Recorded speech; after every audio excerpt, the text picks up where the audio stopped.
क्रमांक 1 हा सावेडी उपनगरातील नव्याने विकसित होणारा भाग असून या ठिकाणी नागरी वसाहती झपाट्याने वाढत आहे। त्यामुळे रस्त्यांचा प्रश्न गंभीर बनला असून नागरिक शालेय विद्यार्थ्यांचा दळणवळणाचा प्रश्न निर्माण झालाय। त्यातच आता पावसाळा सुरू झाला असून येथील रस्त्यांची दयनीय अवस्था झाली आहे। वाहन तर लांबच, पायी चालणं देखील अवजड झालंय आणि प्रभागात पिण्याच्या पाण्याची तीव्र टंचाई निर्माण झाली आहे। फेज 2 लाईनचं काम पूर्ण झालं असून ती लाईन चालू करण्यात यावी। प्रभागातील बऱ्याचशा भागातील नागरिकांना पिण्याच्या पाण्यापासून वंचित राहावं लागत आहे। यासाठी आयुक्त यशवंत डांगे यांनी प्रत्यक्ष प्रभागात येऊन समस्यांची पाहणी करत या समस्या येत्या 15 दिवसात मार्गी लावण्याचा प्रयत्न करावा, अन्यथा तीव्र आंदोलन करू असा इशारा माजी नगरसेविका शारदा ढवण यांनी आयुक्तांना निवेदनातून दिलाय। यावेळी अनिल ढवण, माजी नगरसेवक महेश तवले, विशाल नाकाडे, वैभव लांडगे, सातपुते काका, ठोंबरे काका, चंदू टाके, नितीन बहाड, विजय ढवण, विकी ढवण, मयूर बुळे, मनोज भांड, जावेद शेख, पंकज पोंधे, संकेत ढवण, अरुण खांदवे, रोहन ढवण, सचिन खाटेकर, सूरज भूकन, प्रमोद घोडके, श्रेयस लोखंडे, अतुल कातोरे तसेच कार्यकर्ते उपस्थित होते।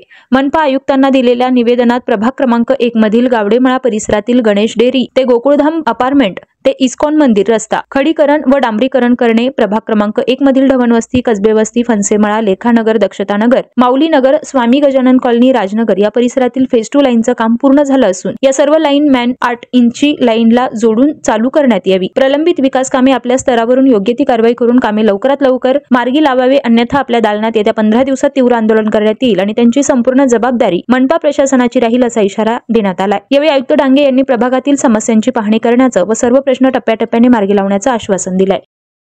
आज वार्ड क्रमांक 1 ची मी माझी नगरसेविका म्हणून वार्डातल्या समस्या आयुक्तांपर्यंत पोहोचण्यासाठी आणि निवेदन देण्यासाठी आलेले होते। आयुक्त वार्डातील समस्या म्हणजे रोडच्या समस्या, रोडची दैनंदिन अवस्था। आता पावसाळ्यामध्ये रोडमध्ये खड्डे खूप असताना रोडमध्ये पाणी साचलेलं आहे आणि खड्ड्यांनी आजारांनी लोक त्रस्त झालेले आहेत।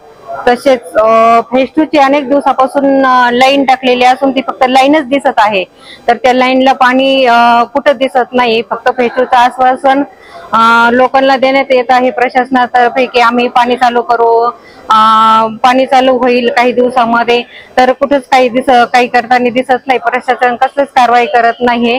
त्याच्या संदर्भात मी माझ्या वार्डाच्या 1 नंबर वार्डच्या वतीने सर्व नागरिकांच्या वतीने मी आयुक्त साहेबांना आताच निवेदन दिलेलं आहे की रस्त्याचे प्रश्न आणि पाण्याचा प्रश्न सोडवण्यात आला पाहिजे। आयुक्त साहेबांनी ते निवेदन स्वीकारलेलं आहे आणि आश्वासन दिलेलं आहे।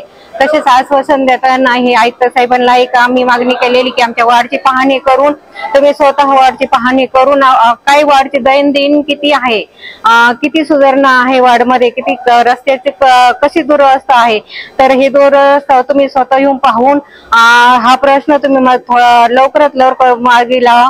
तुम्हाला आयुक्त साहेबांना आम्ही 15 दिवसाची मुदत दिलेली आहे। त्याच्यानंतर 1 नंबर वार्ड मधील सर्व नागरिकांच्या वतीने तीव्र आंदोलन करण्यात येईल। नॅशनल कंझ्युमर फेअर मध्ये भारतात सर्वात मोठा कंझ्युमर पार्क, प्रथमच fish under water tunnel AC dome मध्ये जगातील सर्व समुद्रातील आणलेले सर्व प्रकारचे मासे, फिश बघण्यास विसरू नका। सोबतच मुंबई चौपाटी सारखे स्वादिष्ट व्यंजन, काश्मीर ते कन्याकुमारी पर्यंत सर्व वस्तूंची भरपूर खरेदी करा। चला तर मग सहपरिवार नॅशनल कंझ्युमर फेअर मध्ये Clara Bruce girls high school, station road, Ahmednagar. वेळ दुपारी 4 ते रात्री 10 वाजेपर्यंत।